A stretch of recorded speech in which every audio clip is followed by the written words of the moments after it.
Halo teman-teman, jumpa lagi dengan aku, Linda. Kita lanjut ke bab 10 ya.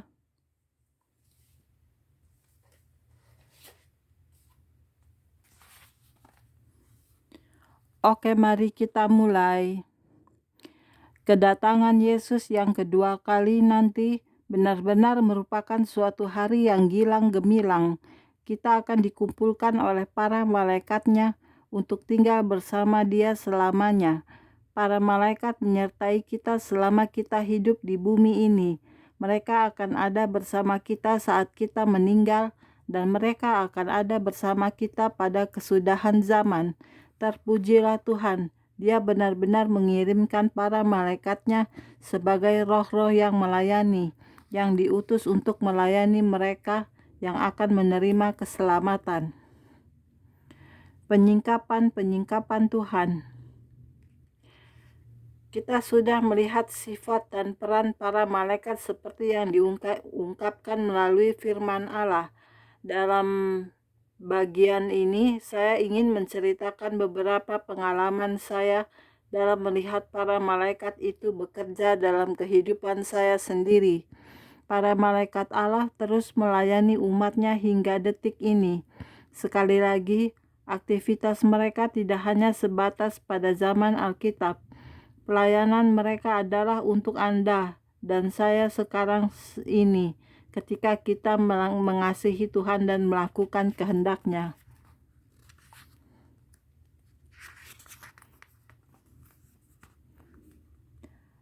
Allah mulai menunjukkan kepada saya tentang pelayanan malaikat di antara umat-Nya sejak bertahun-tahun yang lalu, ketika pertama kalinya Dia memanggil saya untuk terlibat dalam pelayanan.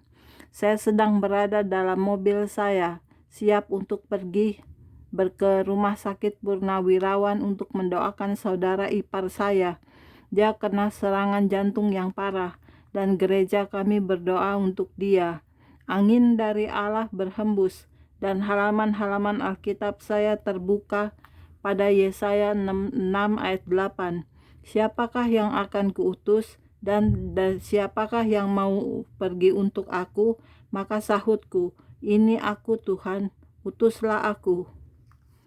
Saya tahu bahwa Allah sedang berbicara kepada saya, dan saya mulai menangis. Dalam hati, saya mengerti bahwa Allah ingin menggunakan saya. Ini jauh sebelum saya melihat berbagai pewahyuan tentang surga dan neraka. Dan saya berkata, Tuhan, aku akan pergi, utuslah aku. Di rumah sakit Purnawirawan itu, saya berdoa untuk saudara ipar saya, dan akhirnya saya juga berdoa untuk banyak pasien di sana. Allah melakukan mujizat yang kreatif dan memberikan arteri yang baru bagi saudara ipar saya itu. Dia hidup hingga 20 tahun lagi. Karena mujizat itu, ada beberapa orang yang menerima keselamatan pada hari itu. Sungguh, angin dari Allah telah mengarahkan saya. Suatu hari, saya mulai mencari Allah untuk mengetahui lebih jauh lagi tentang angin itu. Saya bertanya, angin apakah itu Bapak? Bolehkah aku melihatnya? Allah membuka mata rohani saya, dan saya melihat sesuatu yang tampak seperti asap yang berpadu dengan kemuliaan. Angin yang berwarna putih dan bergerak, suatu cahaya yang bergerak. Dalam angin itu ada kata-kata. Pada zaman dahulu, penduduk asli Amerika saling berkomunikasi dengan menggunakan sinyal-sinyal asap. Angin dari Allah itu mengingatkan saya akan hal itu, karena angin itu tampak seperti asap atau kabut tipis. Saya dapat melihat para malaikat dalam angin itu, dan mereka membawa gulungan-gulungan kertas yang berisi pesan-pesan yang Allah berikan kepada mereka. Beberapa dari antaranya berisi perintah yang Allah tetapkan untuk dilakukan oleh para malaikat itu. Sungguh suatu pemandangan yang luar biasa. Saya mulai melihat manifestasi ini dalam kebaktian-kebaktian di gereja. Saya akan merasakan tiupan angin. Kadang-kadang turun sesuatu yang mirip dengan hujan berkabut, dan saya tahu bahwa ada mujizat yang akan segera terjadi. Saya akan melihat para malaikat berdatangan ke altar gereja. Beberapa yang datang dengan membawa gulungan-gulungan kertas berisi pesan. Beberapa dari mereka membawa busur, dan beberapa lainnya membawa pedang. Mereka akan berdiri mengelilingi gereja itu dan di podium. Ketika hamba Tuhan yang melayani mulai berbicara, para malaikat itu akan berjaga-jaga di sampingnya. Kemudian saya akan melihat berbagai hal mulai terjadi dalam roh. Itu tampak seolah-olah saya sedang melihat sebuah acara TV. Oh, sungguh saya sangat suka melihat angin yang dari Allah itu bekerja. Rasanya menakjubkan ketika melihat Allah bekerja dengan cara-cara itu. Sesungguhnya anginnya bergerak ke seluruh negeri. Saya percaya bahwa malaikat-malaikat penolong yang dari Allah itu sedang menyerbu kota-kota kita, gereja-gereja kita, dan rumah-rumah kita saat ini dengan kuasanya.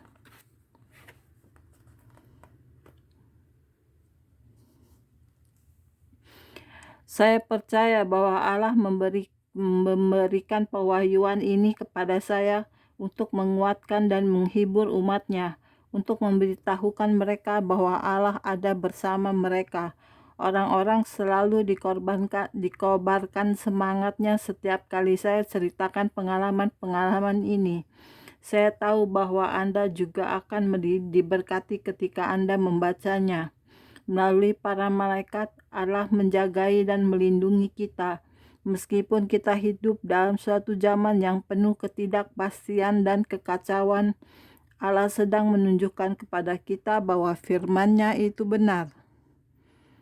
Karena Allah sendiri telah berfirman, "Aku sekali-kali tidak akan membiarkan engkau, dan aku sekali-kali tidak akan meninggalkan engkau." Sebab itu dengan yakin kita dapat berkata, Tuhan adalah penolongku, aku tidak akan takut.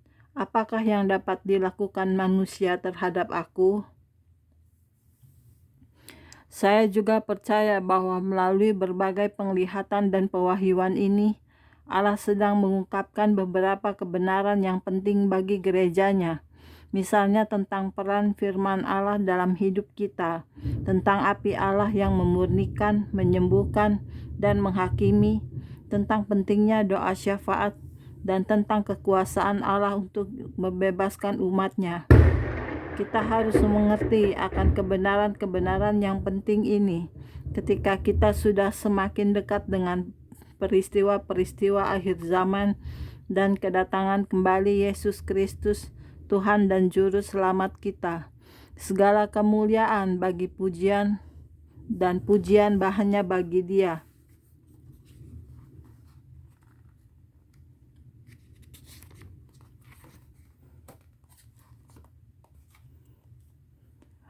Para malaikat adalah pelindung rohani kita. Pada sisi kekekalan yang ini, tidak satupun dari kita yang akan pernah mengetahui tentang mujizat apa saja yang telah Allah lakukan melalui para malaikatnya yang telah Dia utus untuk melindungi dan menjagai kita. Inilah janji yang Allah berikan kepada kita. Sebab Tuhan ialah perlindunganmu, yang maha tinggi telah kau buat tempat perteduhanmu. Malapetaka tidak akan menimpa kamu, dan tulah tidak akan mendekat kepada kemahmu. Sebab malaikat-malaikatnya akan diperintahkannya kepadamu untuk menjaga engkau di segala jalanmu. Mereka akan menatang engkau di atas tangannya, supaya kakimu jangan terantuk kepada batu. Singa dan ular tedung akan kau langkahi. Engkau akan menginjak anak singa dan ular naga. Sungguh, hatinya melekat kepadaku, maka aku akan meluputkannya. Aku akan membentenginya, sebab ia mengenal namaku. Bila ia berseru kepadaku, aku akan menjawab. Aku akan menyertai dia dalam kesesakan. Aku akan meluputkannya dan memuliakannya. Dengan panjang umur, akan kukenyangkan dia, dan akan kuperlihatkan kepadanya keselamatan daripadaku. Mazmur 91.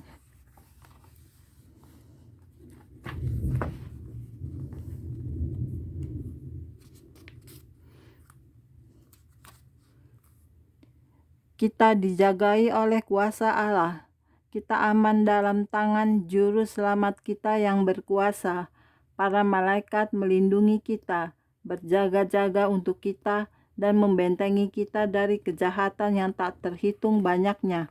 Para malaikat juga melindungi anak-anak kita. Anak-anak saya sendiri sudah sering dilindungi dengan kuasa Allah yang dahsyat. Para malaikat Allah melakukan hal-hal yang luar biasa dalam melindungi umatnya. Mereka menjagai kita dari lawan-lawan kita, jauh lebih banyak dari yang dapat kita bayangkan. Sementara Mazmur 91 telah meneguhkan kita, marilah kita memastikan diri untuk mengarahkan kasih kita kepadanya dan mengenal namanya, karena dia menghormati orang-orang yang menghormati dia. Perlindungan terhadap kecelakaan. Saya telah melihat malaikat Allah melindungi keluarga saya dari kecelakaan. Suatu kali anak laki-laki saya pergi bekerja dengan mengendarai motornya.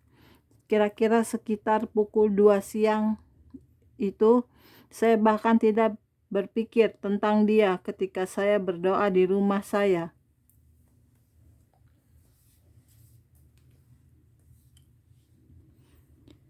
Tiba-tiba Roh Kudus menggerakkan saya untuk berdoa bersyafaat dalam suatu cara yang khusus, dan saya mulai berdoa dengan sungguh-sungguh dalam Roh Kudus. Saya tidak mengerti apa yang saya doakan secara keseluruhan, hanya sebagian saja yang saya mengerti. Sekitar pukul 5, anak laki-laki saya memasuki halaman rumah kami dengan motornya dan berkata, "Ibu, tadi ibu berdoa untuk aku ya?" Saya berkata, "Tadi ibu berdoa untuk seseorang. Ibu tidak mengetahui dengan pasti apakah itu untukmu. Allah hanya menggerakkan ibu untuk bersyafaat." "Bu, aku ingin ibu mendengar ceritaku. Sekitar 1,5 jam yang lalu, saya sedang melaju di Tropical Trail dengan kecepatan 60 mil per jam. Ketika aku ada di suatu tikungan, sebuah semi-truk besar berbelok arah tepat di depanku. Ibu, aku yakin Tuhan bersamaku. Ketika truk itu berbelok, aku sadar bahwa aku harus melakukan sesuatu atau aku akan menabraknya. Jadi aku membelokkan motorku ke samping truk itu, dan aku masuk ke bawah truk itu. Kemudian aku meluncur ke suatu lapangan dengan selamat. Oh, saya terperangah. Dia berkata, satu-satunya yang terjadi adalah kaca spionku copot dan kakiku lecet sedikit, tapi aku baik-baik saja. Saya mulai menangis. Saya memeluknya dan mengucap syukur kepada Allah untuk dia. Saya memiliki anak-anak yang tampan dan saya mendapati bahwa seringkali keamanan anak-anak kita tergantung pada kita. Jika kita melekat pada Allah dalam doa, maka Dia ada di sana untuk kita. Kita perlu berdoa untuk anak-anak kita agar Allah memanifestasikan dirinya kepada mereka. Saya bersukacita dalam perlindungan yang telah diterima oleh keluarga saya dari pelayanan para malaikatnya. Saya bersyukur bahwa para malaikat menjagai anak saya pada hari itu, bertahun-tahun yang lalu. Kemuliaan hanya bagi Allah, dan segala pujian hanya bagi namanya yang kudus dan benar.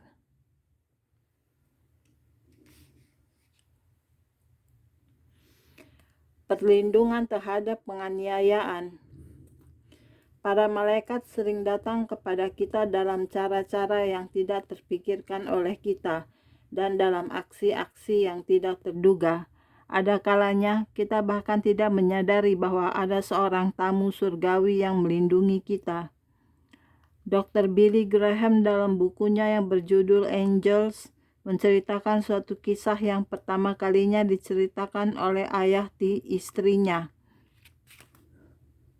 seorang dokter misionaris, tentang seorang operator toko buku di Cina dan perjumpaannya dengan malaikat. Peristiwa itu terjadi pada tahun 1942.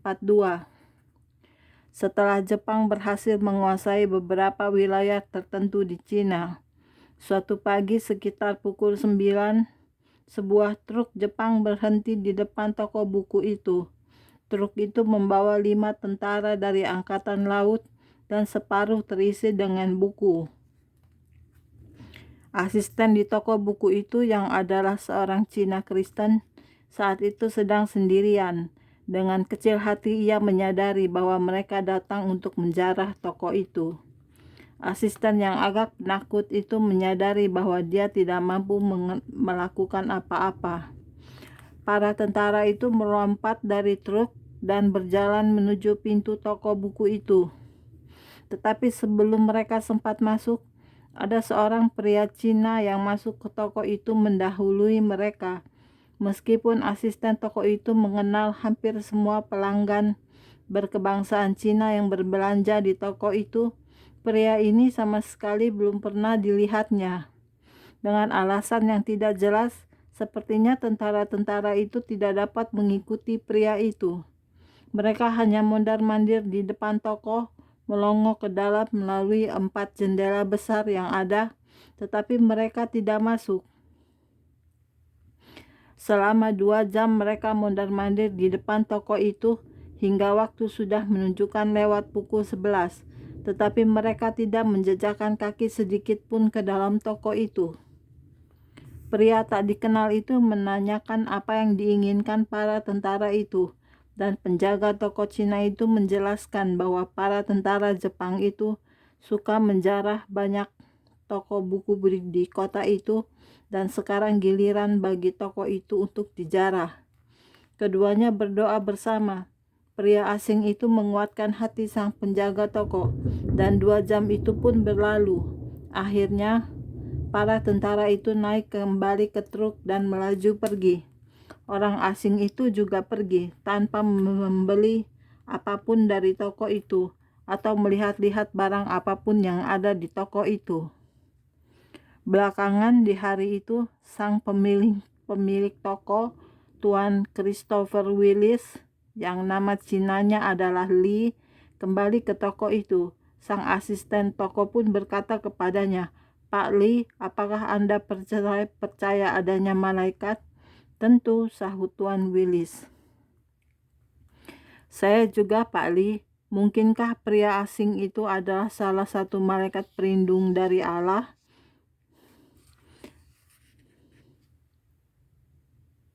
Dr. Bell selalu berpikir bahwa jawabannya adalah ya.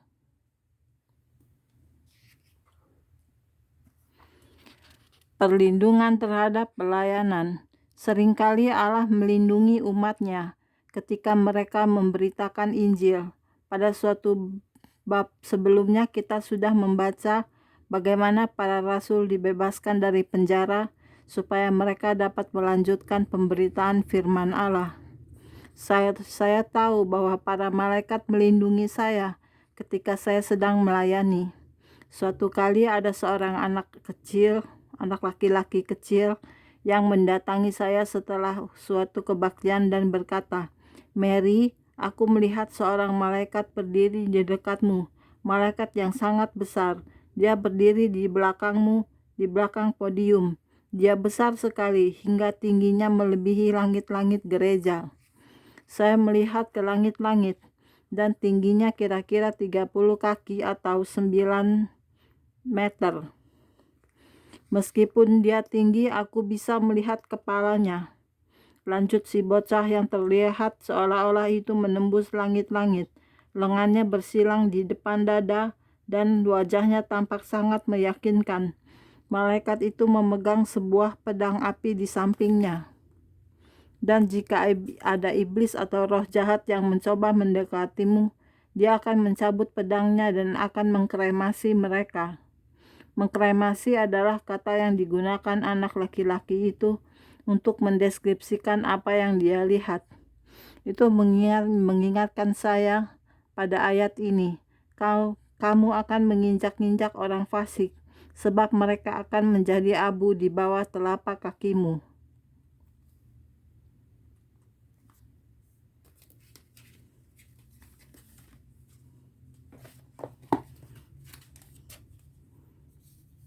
Oke, sekian dulu untuk hari ini videonya ya. Kita lanjut ke video berikutnya. Jangan lupa subscribe ya. Terima kasih. Tuhan berkati kita semua. Amin. Bye-bye.